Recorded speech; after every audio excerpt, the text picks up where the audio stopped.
Sizningcha qaysi bambindagi Sav-Sav obrazini eng yaxshi yoritilgan Sav-Sav obrazi deb qaraysiz? 6-o'rindagisi bo'lsa, Jorungfa yaratgan Sav-Sav obrazi. Endi Jorungfa tilga ilinsa, bu degan bir kino shoyi, shuni hammamiz bilamiz. Buning kinoda rol elishlik, yanshunsi, chiroy ifodasi, tili, badan tili, buning hech qaysiga gap to'g'ri kelmaydi. Eng yuqori palla yaratgan bir artist. Biroq To'ngcho'tayki bu yaratgan Sav-Sav obrazi qasa, birinchi bo'lib bu filmningki, jubers qat'iy yaxshi emas-ku. Voqelik, qiziqarli, odamni qiziqtiradigan mana unda dehshat bir xil emas. Shunga bu filmning pinjan umrimi aran 5-2. Balki nurg'ullar ko'rib baxmagan bo'lishi mumkin. Endi bu filmga kiyim-kechak, grimga ajoyib ishlayotgan, hattolik oltin soatdek bu baklik yuqori nim qilayotgan, sal oshirayotgan yerlar ko'p. Endi bu yerdagi Jorungfa nayt damliq bir kino cho'lpini bo'lsa-mu, bunda xalq orasiga singib ketgan, bizning qalbimizda o'rnatgan bu Sav-Sav obrazini qog'ozdagi taz yuqori palli yoritib manda yartamagan deb o'yladim. Sizlar shu 5-o'rindagisi Jang Fung-yi bambindagi Sav-Sav obrazi. Bu Chibi degan filmda chiqadigan bir Sav-Savning obrazi bo'lib, endi ma obraz qarsangiz nayt mag'rur, intayin pochi, takabbur, sal go'yu tatib qolgandek ma obraz. Shunday chiqqan bilan bir Liangdiansi deb qo'yamiz, bir yorqin bir nuqtasi kemdeklash bir yeri kemdek bir hissiyat bor. Ondan bu Sav-Sav obrazmi bir danishman, dana bir pasban obraz emas, Batur Sang'un obrazdek yaratilib qolgan. Ashtaqroq tuyg'urib qo'ydi. Hamma Sav-Savning bo'y egizligimi, bo'ybak egiz chiqib qolgan ma bo'y egizligi. Anda egiz adam emas bu Sav-Sav. 4-o'rindagisi Jang Won-ben Sav-Sav. Guayyu degan filmda chiqdi-ku deyman bu. Endi ma Sav-Savmi o'xshab ketgan, xili joyiga tushgan. Endi bundaq deyish yana bir sabab ma Sav-Savning rolchisi bilan biz yoqtirgan yem ushbachil haqida qisat Sav-Savning rolchisining chiroyi, yuz shakli bir qadar yaqin keldi, o'xshib ketdi. Shuningki, ma'mu xil o'xshab voyaga yetgandek bir bilindi menga. Biroq mingdocha bir chijusi deb qo'yizman, bir salofat bir chiqadigan bir nemsi obrazi sal kamdak. Endi bunda hop qilishki balki bu kinoda muhim obraz bu Sav-Sav bo'lmaganligi uchun shundaq bo'lib qolganmidi? Ya, buni bek gavdlandirmaganmi ya debmi o'ylab qoldim. 3-o'rindagisi Chunji Yambin bambindiki yeni ushbachalik haqida qissatki Sav-Sav obrazi.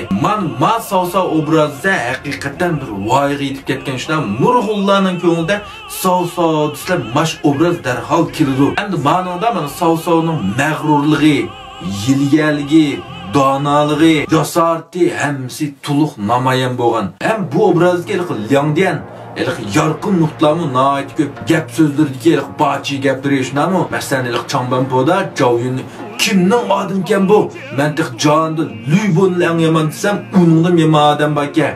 Yenilik bir yerda bu kanal Jürede bu kanal. Bu shundaq yorqin gelirmi nayt ko'p. Shuning uchun bu rolchining başqa filmlerini ko'rib qolsaqmi, yana shu Sav-Sav ko'z oldimizga keldi. Shunga men mana yangi ushbachalik bilan bu Sav-Sav obrazini nayt yaxshi yaratgan deb o'ylayman, yoqtiraman.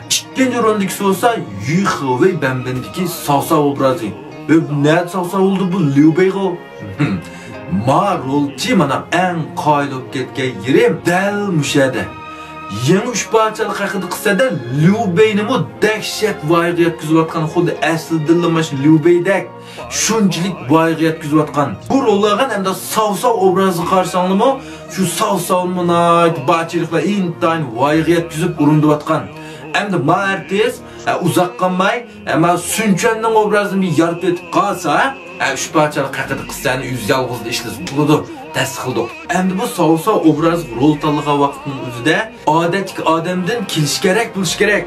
Lekin bek adidan ziyod kelishgan bo'lib ketsin bo'lmaydi. Shunga men rolga tanlanmagan o'z vaqtida-chu. Endi men Yu Hewei'ning chiroy obrazi naq tushgan menga. Odatdagi odamdan kelish kerak madam, lekin mendek bek kelishga emas. Garchi bu yerga nurg'ullar Liu Bei'ni yilga u deb yaratmasan, lekin ma odamning bu obrazni Liu Bei'ning voyaga yetkazib Sav-Savni voyaga yetkazib, endi Sunchuanni voyaga yetkazib qolsa, amal yo'q. Ma'vu mana Sangoyayin o'qib tushunib turib rollargan rost artistga deb o'yladim men. Birinchi o'rin turdig'ini bütün savsa obrazga ülke yaratgan 94-yıl işlengen konuş parçalık hakkında kısada tunjulup savsa obrazını vayga yetkizip o'ttirga chiqqan Baugo en bembendiki savsa obrazı. Hem şu 94-yılki şundaq bir nachar sharoit, shundami bu vaqtga girim texnikasi, to'shal texnikasi, surat kelish texnikasi intayin qalaq va hozirgi bilan herkesim selishli bo'lmaydi. Hozirgi bir odatki film ishlaydigan shirkatning saviyasimi oldin yuqori bo'lishi mumkin hozir. Mening do'yin tatish texnikami oldin eshib ketamdi o'taxi. Menda gap bor. Şu vaqtmizda mushundaq sharoitda bu Baugo'nga bu artist hamda savsa obrazini şu uch parchalik haqida qissatki bu muhim bir yorqin nuqtaga chiqib yoritayotgan. Buning mayliq chiroyli bir mag'rurlik, jasurlik, unki vahshiylik, bir jasoratli chiqayotgan shundan ba'zida ochiq kelib qapoq turgan yerlarni men kichik vaqtimda ko'rsam, sal qo'rqdim mashdan qarab. Eliq bir qism bor tushida o'ynagan vaqtda kalpiklar qon qo'padigan yüzden qonxo'rlik vahshiylikni ifodalab bergan.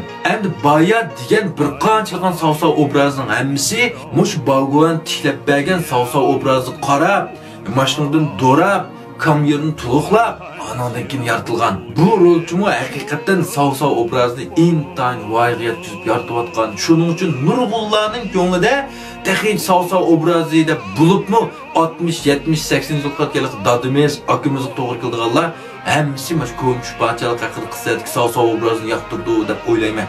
Shunami? Undaqda siz qaysi bambenlik savsa obrazini pakarak yoqtirdinglar? Meni qo'shib olgandan keyin pengunchiga bir piyonlik qilib qo'yinglar. Rahmat.